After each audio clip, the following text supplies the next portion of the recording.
You're listening to Shoe In, covering the ins and outs of all things footwear, from sneakers to heels, loafers to slippers, and every type of shoe in between. Brought to you by the FDRA, the Footwear Industries Association focused on retail, trade, politics, and fashion, helping create and enhance conversations on all things footwear.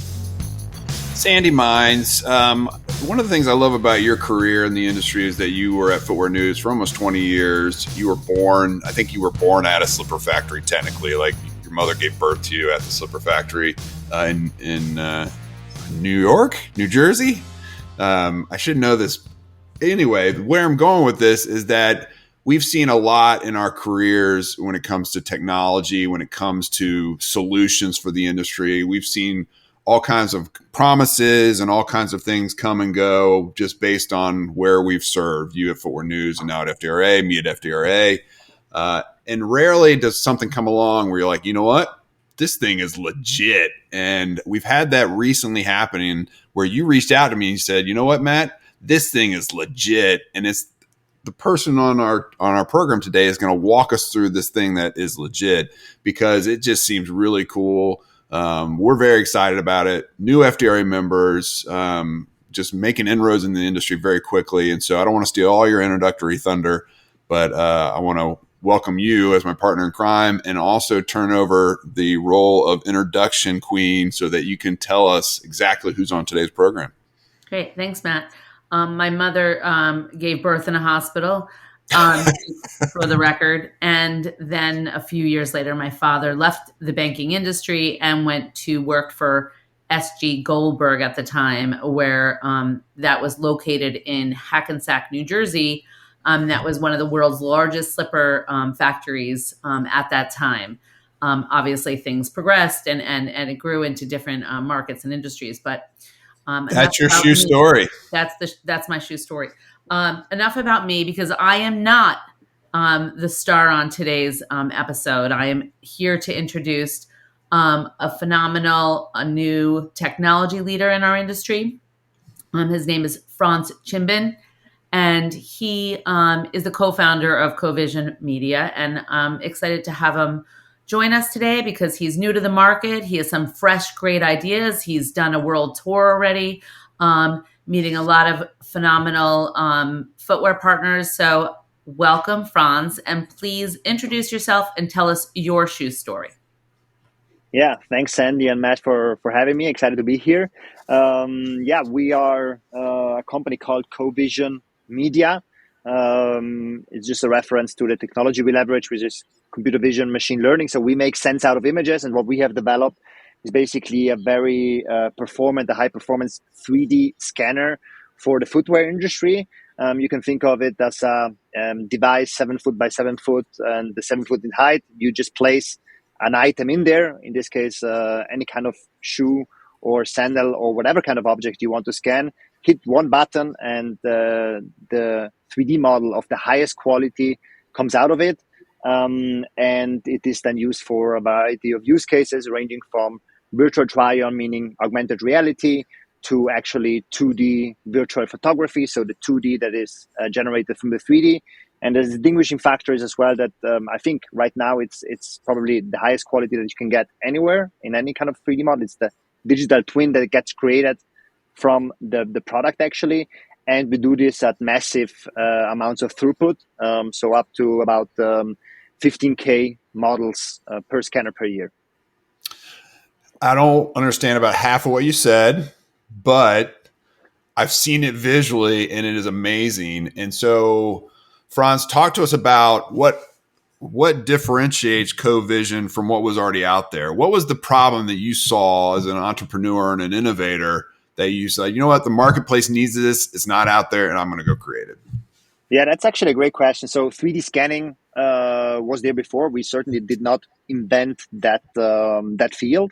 So it was done either with handheld scanners or other types of scanners that were out there, which use, other types of approaches, or, also with upcoming smartphones, like people developed a lot of applications that you could actually just take the phone and scan shoes. Where we came in is actually thanks to the company structure and also the industrial manufacturing DNA that we have. beyond just, let's say, computer vision, machine learning, and so on. We actually made a machine that, first of all, could work 24/7, all the time at the highest throughput. And the second aspect is really to have the 3D model created in an automated way. And that's, I think, the crucial factor you were mentioning. So there's not too much post-processing that is required by, experts, 3D artists to perfect certain aspects where the technology cannot get at, like transparencies or mirror-like reflections, for instance, on some shoes. So that's still where the human element is very much needed. But for anything else that is objective and should actually be measured, I think that's where we came in, and we did just a brilliant job of creating the best 3D scanner currently on the market. Great job.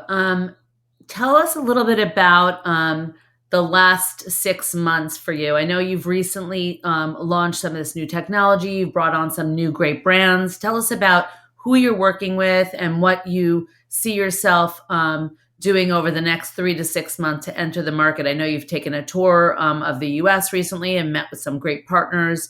Tell us a little bit about your experiences in the last few months. Yeah, that's a great question. It actually fills me with pride because, of course, I'm just the face of a whole team that has done some great work since the company was founded about 2 years ago. But especially last 6 months were the game changer because we released our first product, and it was actually co-developed together with a lot of local brands here out of the very north of Italy, where we are based, like La Sportiva, Geox, Saleva, Gore-Tex, and so on. And we really perfected that system according to the customer needs and pain points, right? And so when we launched it, we also got in contact with a company out of Germany called Nurek, based out of Nuremberg, and they have a long-standing relationship with Adidas, for instance, have been doing some great work over the years, especially in content creation, 2D, but now transitioning and also in 3D. So we were very close geographically wise, and we had just the perfect product, what they needed at that moment, which allowed all organizations involved then to scale massively. And this is the reality right now. Now, in the past weeks and months, especially in the US, now we are establishing some scanning centers in Portland.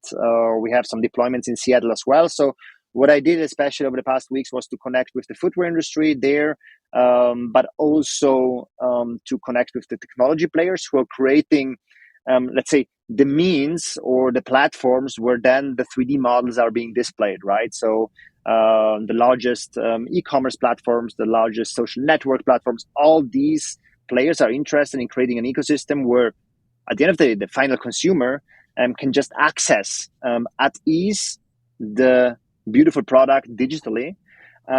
We are in the business of creating that digital product, and then I think that's where the industry is at right now. It seems to me that when there's an innovation that comes out, there's a primary reason the innovation was created, designed, developed, but then there's some secondary benefits that seem to kind of flow out of the product. Have you discovered any with the scanning technology that you've developed? Have you discovered any kind of secondary benefits? And where I'm going with this, and you probably heard this on your recent tour with footwear customers, many of which were very interested in what you had to say and had to offer. But we've had a number of folks say, you know what, how awesome would it be if Covision, if the tool that Franz has developed, which is amazing, how awesome would it be if we could use it to do measurements of the material of the upper, which is super technical. Half our listeners won't have any clue what we're talking about, which is fine. But the duty rate applied to a shoe and it comes across the border is dictated by the majority of the material of the upper. And so often might have 51% textile or 51% leather. And so we have to we actually physically measure the sample. And so when we started to do the showcase the technology, a lot of people were like, oh my goodness, how do we utilize this for measuring the upper material? And I know you've already heard this feedback, Franz. So I guess my broader question is, are there secondary benefits that have emerged already? And if not, are there ways to strategize on how you accomplish what the industry is asking you to do with the use of the technology? Yeah, I think, Matt, truly exciting question. And I think you mentioned the key term here 2 times, which is measure. So we actually created a measuring device, right? Which was primarily intended for, and we thought this was the main driver or the main application, the primary benefit, so to speak, of what we have created, to create visual content at scale, both in 2D and 3D, at the highest quality even possible, and at scale, right? Now, going to talk to all the footwear companies, both on the West and the East Coast, one thing that emerged was, yes, I mean, that's of course exciting. That's a current need. But there's also another need that exists within the companies, which is more happening at the factory level, where prototypes are being created, where sampling happens. And their 3D and the high quality 3D scan could actually potentially be used to inform some of these global collaborations on certain types of shoes and footwear, especially on the upper side. So the first step would be to scan the model at the factory level, immediately, of course, make it accessible to anybody who is contributing to it from various aspects, from marketing and branding, but down to product development and the factory themselves. And then as a second step, once the collaboration happens there, thanks to AI that we can leverage, we can segment different parts of that upper part of the shoe. We can say, hey, the algorithm automatically detects the sole from the upper part, and then the upper part it says maybe there's 30% of some kind of material, 20% of plastic, 4% is laces. All this is semantic segmentation. At the end of the day, it's a key term in the computer vision industry where we actually come from. So this can actually be leveraged at some point. The key to start with is, of course, to create the data, because these are all then learning systems, just like we as humans learn to identify a shoelace from the rest of the shoe when I'm, 2 years old. That might be a bit of a challenge. Maybe when I'm 5 years old, is not a challenge anymore. So we are learning, and machines are learning in the same way. And so, of course, it's based on kind of the data that you're showing to the algorithm. And so once a lot of data, a lot of shoe scans at the highest quality that we could do are shown to the algorithm, the segmentation of the upper part and dividing the shoe in different sectors, it's absolutely possible, yes. Hi, that sounds great. I really want to understand who you're looking forward to seeing in April at the Executive Summit in Washington, D.C. We have Steve Madden coming, Mark Fisher, we have Nordstrom, we have Caleres. We have so many brands and companies coming to the Executive Summit, and I know you'll be there as well, and you're ready to shake hands and meet and learn about the industry. Is there anyone in particular that you're looking forward to meeting and seeing and learning about? I think, Sandy, the companies and names that you mentioned are some of our primary targets. The good thing is the timing, actually. So when you're building a technology company like we do, the most crucial thing that you need to get right is the timing. So is the market ready for what we do, actually, or we're building castles in the sky? And I think it will fall on fertile ground. So my hope for the event in New York is to meet brilliant entrepreneurs and decision makers from these leading global footwear companies or global consortiums, organizations of many footwear companies, so to speak, to actually then present ourselves, present the company, present myself, of course, because I know there is need in the company, right? 3D departments exist, the 2D content creation studios, they know what 3D can bring to the table, but there was never the technology actually to do so at the highest quality and that scale, right? So it was mostly really a very costly, very human labor intensive job to get to the right 3D model quality to actually be able to leverage them at scale and not just for hero products. And this is now possible for the first time. So I'm excited for that event to happen because they might see value in what we do. That's right. That event is April 26th and 27th in Washington, D.C., actually. And we're looking forward to having you there and to network and introduce you to people and listen and learn about what the industry is facing and what the opportunities are. And I know that you have plans to come to the U.S. and meet with companies in the next few months. And I know you mentioned that Portland was a target area for you, and you were having some of those scanners in certain centers, scanning centers. Can you talk a little bit about that as well?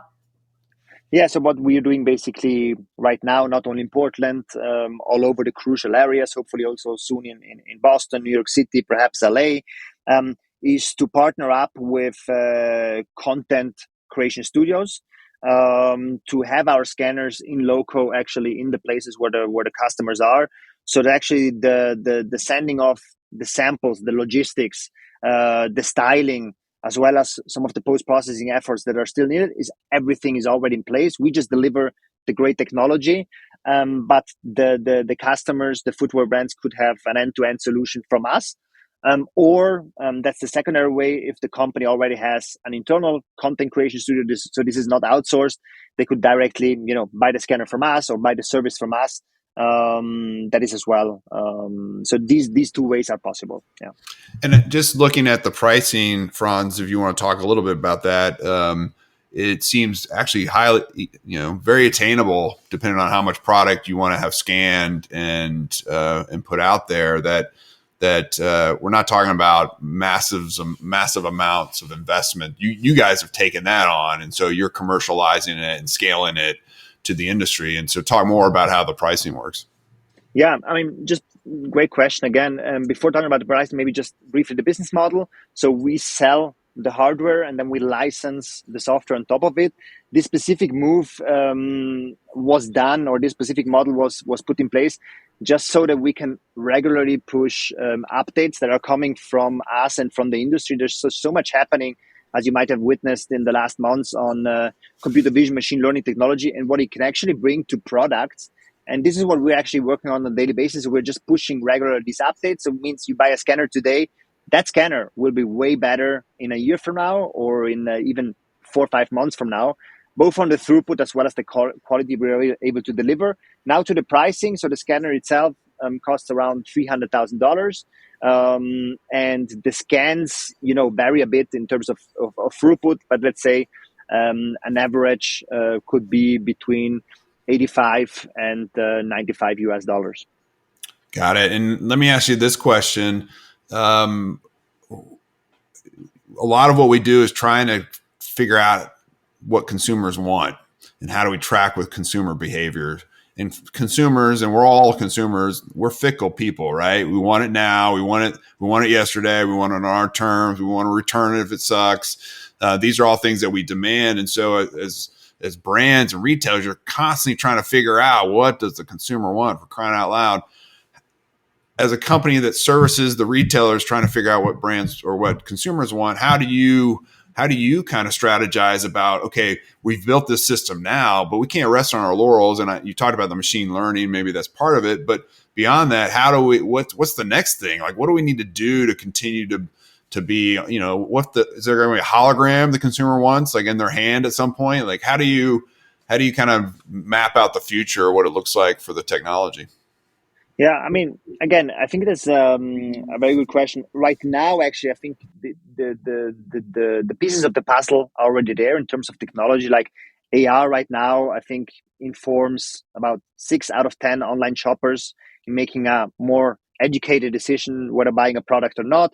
The return rates just decrease massively. I think there's up to 94% increase in conversion rates if a product also is available in 3D. These are official statistics that I'm not putting out there. Is companies like Snap, who is a leader or regarded as a leader in the industry, or Deloitte putting them out. So the pieces of the puzzle are there. What the companies right now, the footwear companies, are lacking is actually the scale. So they played around with a bit of the hero products and have a few products that are out there in 3D, but that scale still needs to happen. So for us, the immediate next focus is just bringing that scale to the industry. The next step would then be to actually make a leap forward and perhaps inform also product creation, right? So once you have a lot of data, and there might be an analogy to a widely discussed topic not only in artificial intelligence right now, but actually globally, about ChatGPT, right? So what ChatGPT does on a text level, we could do perhaps on a 3D level, perhaps. That means if you take as an input just 3D data of, let's say, a Jordan Nike shoe, which everybody knows, right? So we have scanned thousands of different pairs of them, and then some creative at Nike wants to create the next generation of the shoe. So he can just say, hey, software from Covision potentially, just give me 10 or 15 samples actually already in 3D of new designs in blue, in a futuristic setting, and perhaps put them under the rain because, I'm in the mood of seeing these sneakers under the rain. And so then some examples will be shown, right? So to inform product creation will be a next frontier that surely we are heavily looking into. We want to leverage artificial intelligence just to make our product better day by day. So as I mentioned before, transparencies and mirror-like reflections is kind of the holy grail in what we do. And surely we're working on it. And I think we're in an exciting position to leverage this because we have the best quality to start with, right? So whenever you are in artificial intelligence, you want to have the best quality to start with because quality in means quality out at the end of the day for any AI model. With regards to the hologram, I think that's something that is coming up as well. So we see several companies actually doing that. If the customer at the end of the day is willing to accept this at scale, this is, I think, the first question that we always need to ask ourselves. Yes, are some niche customers accepting it? Okay, that's exciting. As a startup, we need to think about scale, right? So, but are they accepting this and using this at scale? This needs to be seen.